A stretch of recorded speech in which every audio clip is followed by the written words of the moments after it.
I have the opportunity to install this shower base.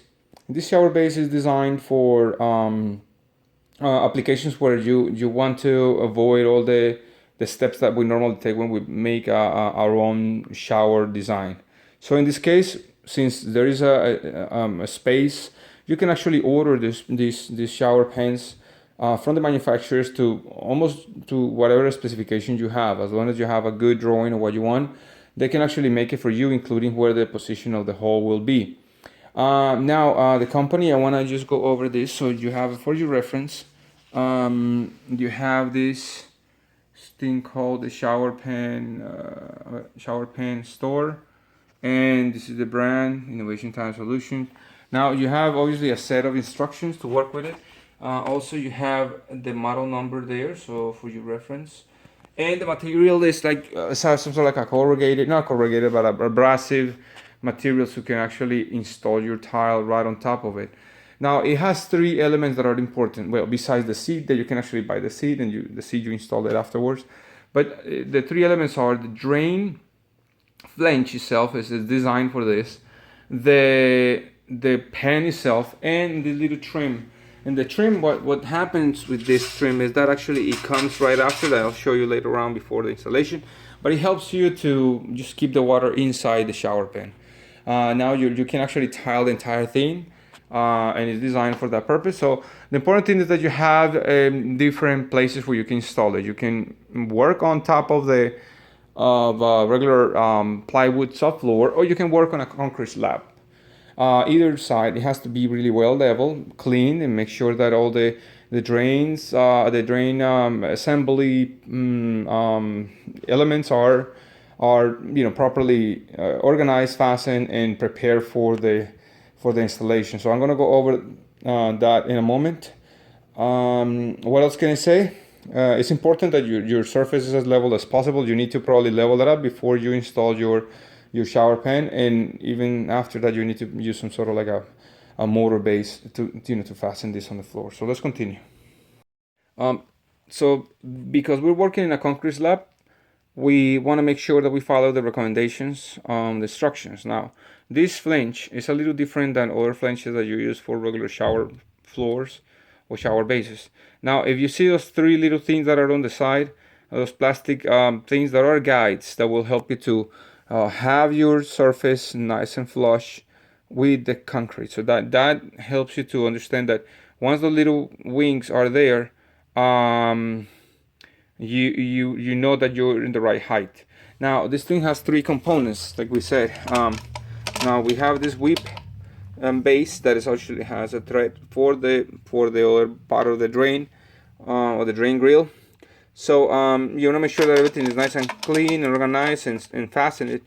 And then around this edge we're gonna have silicone applied. So that's our recommendation, that we put silicone around here, so it actually seals the entire thing. And I want to show you, I'm going to go over with 100% silicone in a moment. Now you want to keep all this surface nice and clean, and the purpose for that is that we're going to use a bed of mortar, the same mortar that you use for installing the tile, something, in this case polymer enhanced, like what we're going to use. And the idea is that you work with a 1/2-inch trowel that will help you to level up the surface. But now, because the area is so big, in either case, you want to make sure that you can adjust and place the entire shower without damaging the bed that you're going to put of the mortar. So for that, the suggestion is to put like 2 guides or 3 guides with pieces of wood, maybe like a 3/4-inch pipe, and the idea of half-inch pipe. And the idea is that those guides will help you to slide the pan towards the end, because it can be heavy. And then once you have it in place, you just remove the little pieces of wood or whatever you use to have it as a guide, so you can actually sit correctly on the bed of the mortar. So that's the idea, and we want to make sure that we have the surface clean to continue. Okay, so once you have your base already tested and all that, you want to make sure that you clean all the floor. You want to use a rapid set, in this case tile motor, to just to place it on the bottom. You want to Also use the half-inch trowel like we said, and you want to have everything kind of marked wherever everything is going to go. Now I have the silicone like we said, 100% silicone that is going to go around here. I'll show you in a moment. And then the bed of motor around, that will help you in this case, with the half-inch trowel will help you to just ensure that everything is nice and level. If you experience that a little area is a little, higher than the other one, just kind of go ahead inside the shower pan and level that out. But for that, I recommend you to have the levels in your hand so you can work with them. So let's continue.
The bottom of the base also has a ring that we want to make sure that has a lot of plenty of silicone. So you want to put a generous amount of silicone around the rim, so so it can set and pretty much seal the waterproof the.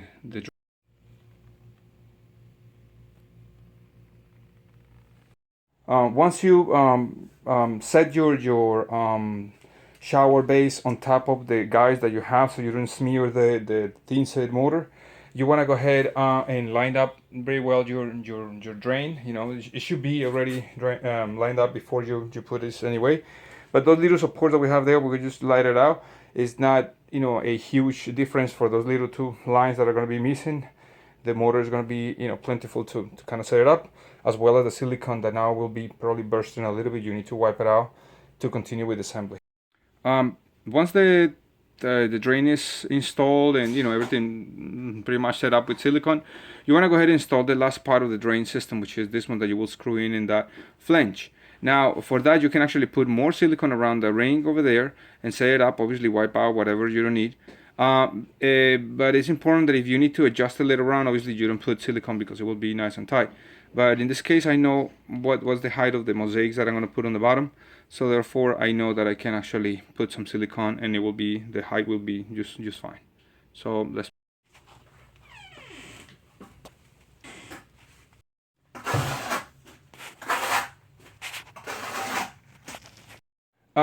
Once I cover the hole because I don't want dust to fall in top, or whatever. But you can put the plate on and put the screws and just put the tape. I just like to prevent a lot of dirt from going inside the drain. I have this trim over here. This kind of flashing type of thing. It's designed to be placed over here, and I cut it to the size. It comes in like 8 feet long pieces. And I made a notch for the corners. The same thing is going to be in the over there. The idea with that, I'm going to put a little bit of silicone on the bottom and some nails. I have the nails over here. Let me show you the nails. So that's the kind of to hold it together over there, and that will help you to impermeabilize more waterproof more your job, because now the boards, the concrete boards, are going to sit on top of that, and then the water is not going to fall behind it. Normally they will say, oh, just put a little base of silicone over there. It is possible too, but in this case we have the trim, and it's very convenient. So let's continue by installing that. Once you finish with your trim, you install it that way. Let me show you this little notch over here that was made so you can actually see it on top with silicone. And you want to let it set for a while. It's recommended just to kind of, they said that you can actually walk in and start tiling. But as you know, if you put a lot of pressure into it and you go back and forth, you may lose the motor bed that you put. I cover it up that way, just to make sure that no dust falls inside. And here's some information. Here's some information about the codes and the I'm sorry, and the stuff that the codes that they comply with. Maybe that will help you to understand if you can actually use it in your bigger projects or your commercial projects or multi-dwelling projects or whatever. And again, the model number is this one. And you can actually also go to their website. Here it is, and their telephone number is there. So I mean, this way I want to just be transparent, and this way you can actually get more information about the product. It's really good material to work with, and that's pretty much it. So I thank you for watching my video, and I hope this video will help you to understand how to install your own shower pans, or yeah, shower bases. And that's it. If you're not a subscriber, please subscribe. If you are, thank you as always. I'll see you in the next one. Bye.